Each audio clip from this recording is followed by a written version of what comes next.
Malaking porsyento sa kabuuang populasyon ng Pilipinas ang dumaranas o nadadiagnose ng hypertension o mas kilala bilang high blood.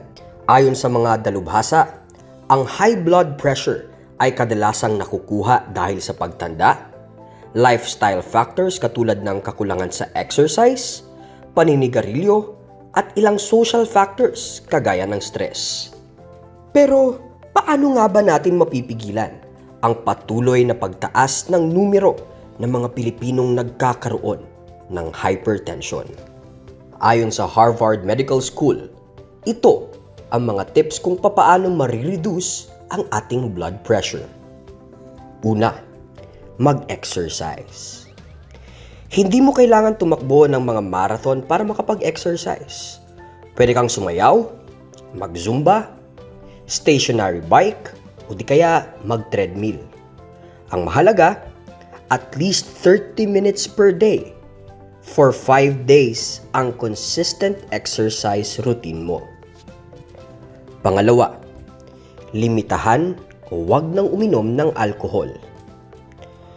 Ang pag-inom ng alak ay maaaring magpataas ng inyong blood pressure.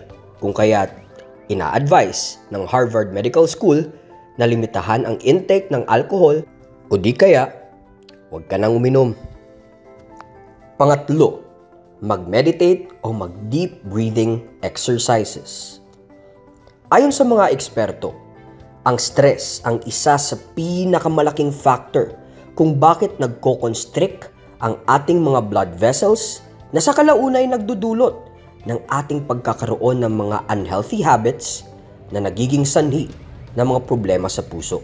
Kaya, relieve your stress through meditation.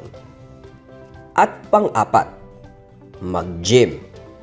Ika nga nila, pump some iron. Ang pagdadagdag ng weightlifting sa ating mga exercise routine ay dumadagdag sa ating weight loss journey. Hindi man sikat sa ating mga Pinoy pero tsak na magbabago ang daloy ng ating dugo sa ating katawan kung susundin natin ito. Iilan lamang ito sa mga tips kung papaano mababawasan ang ating blood pressure.